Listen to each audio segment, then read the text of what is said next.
सार दिनै मोनसे जायगायावहाय बिसायख'थियारि हाबाफारिखौ लानाय जाखो? दिनै मथा-मथि दा लेटेस्ट जिथु सावरायनाय बेजों मोनबा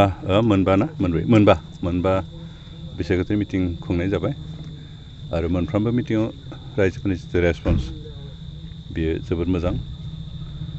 जिहेतु गसाइगावनि जायजन बिजाथि बिथाङा रायजो राजानि सिनाखिखा बयजोंबो सिनायजाखानाय मानसि आरो सिगां एमसिएलए जाखानाय मानसि, बेनिखायनो बिथांनि प्रति रायजोनि जिथु साननाय हनाय रायजोनि जिथु सापर्ट बेयो जोबोद मोजां। बिनि अनगायैबो जों मोनब्रै राजनितिक हान्जा जेरै इउपिपिएल, बिजेपि, एजिपि आरो जिएसपि बे मोनब्रै राजनितिक हान्जा बिथांखौनो सापर्ट खालामदों। बिथांनि जानानैनो खामानि मावगासिनो दं। बिजेपिनि गोबां दैदेनगिरिफोर इतिमध्य फिल्डआव हाबगासिनो दं आरो दाखालिसो आसामनि गिबि मन्त्रि डक्टर हिमन्त बिश्व शर्मा फैनानै बिथांनि जानाय केम्पेइन खालामबाय आरो जिखिनि फिल्डआव गिदिंनानै बारहावाफोरखौ नुदों बेखौ नायोबा जिरेन बसुमतारी बिथाङा जे देरहागोन बे बाथ्राया खाथां जानानै दं। सार बिटिआरनि कंग्रेसनि स्पक्सपारसन गर्जन मुसाहारि बिथाङा बुंदों आरो रकिबुल हुसेनाबो बुंदों जे दानि आथिखालाव जे बेसेन बांबाय थानाय बिजेपि दोलोखौ डाइरेक्टलि बिथांमोना आसि थुदों, जायनि जाउनावहाय दानि जे उफ्रा बिसायख'थि बे उफ्रा बिसायख'थियावहाय इउपिपिएल दोलोआ रायजो राजानि भट मोननाय नङा होनना बुंदों। दा बे बाथ्रानि सायाव नोंथाङा मा बिबुंथि होगोन? पेट्रलनि जिथु दाम बियो दुलाराय बुहुमावनो एसे बांदों। बेबायदि हिसाबै भारतआवबो बांगोन। दिनै आसामाव बांबाय, खिन्थु दिनै जों कम्पेयार खालामनानै नायबाय आसामनिख्रुइबो बेंगलाव बारासिन दं। बेंगलावथ' बिजेपिनि सरकार नङा, दिनै गुबुन सरकार, खिन्थु आसामनिख्रुइ थाइबा बारा डिजेल आरो पेट्रल मोननैबो। बेबायदि हिसाबै दा बिजेपिनि थाखायनो जादों होनना बुङोब्ला बे गोरोन्थि जानो हागौ।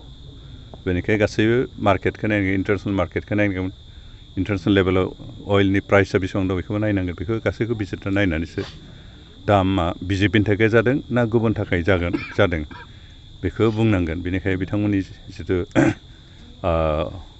आर'प जे बिजेपिनि थाखायनो थावा बांदों होनना, थावनि दाम बांदों होननाया बे बेसेबांखिनि एक्सेप्टेबल, बेसेबांखिनि रिजनेबल, बेसेबांखिनि गनायथाव बेखौ इन्टारनेसनेल मार्केट प्राइसखौ नायबासो बुंनो हागोन। बेनिखायनो थारैनो बिथां बुंनायाव मा बुंगोन सैथो दं होननानै सानाखै। मार्केट प्राइसखौ नायनांगोन बिनि सायावसो। जिहेतु इन्टारनेसनेल लेभेलाव थावनि जि प्राइस बेनि सायाव निर्भर खालामनानै गुबुन गुबुन देशफ्राबो थावनि दामखौ थिग खालामो। बेनिखायनो जों बेखौ मिथिग्रोनानैसो उसित अनुसित बा बिजेपिनि थाखाय जादों, गुबुन सरकार थानायनिफ्राय बेबायदि जानाय नङामोन होननानै एसेबां गनायथाव नङा आरो। नोजोर होनो गोनां बाथ्राया बेनोदि सार बिथांमोना बुंदों जे दानि जे उफ्रा बिसायख'थि बेयावहाय जिरन सारा भट मोननाय नङा, बे जायनि जाउनाव दाम बारायनायनि जाउनाव इउपिपिएलआव गोहोम गोग्लैदों होनना बुंदों। दा बेनि सायाव नोंथाङा मा बुङो? बिथांमोननि बे जुक्तिया गनायथाव नङा। थाव बांनाय बाङैया आसलते कमन मानसिनि सायाव खोब बारा इम्पेक्ट गोलैया। बे जायफ्रा गारि घरा लानो हायो बिसोरसो मिथियो। जोंबायदि गामि ओनसोलाव थानाय हाजिरा मावग्रा मानसिफ्रा थाव बांनाय बायदिजों खोथा गैया। बिसोरहा गामि ओनसोलाव लामा सामा बानायना होगोन ना हाया, इलेक्ट्रिसिटि बेबस्था लाबोना होफैगोन ना होफैया, दै लोंनायनि बेबस्था खालामना होगोन ना होआ, बिधवा पेन्सन होनो हागोन ना हाया, बृद्ध पेन्सन होदों ना होआखै, अरुण'दय आसनि स्किम फैसाफोरखौ होनो हायाखै, आयुआ न' होनो हादों ना हायाखै, बेफोरनि सायावसो निर्भर खालामो भट होनाय होयिया। दिनै जों इउपिपिएलआव थांनाय 10 दान बिटिसि सरकार सालायनायनि गेजेराव जों बेफोर खामानिखौ फारियै मावगासिनो दं।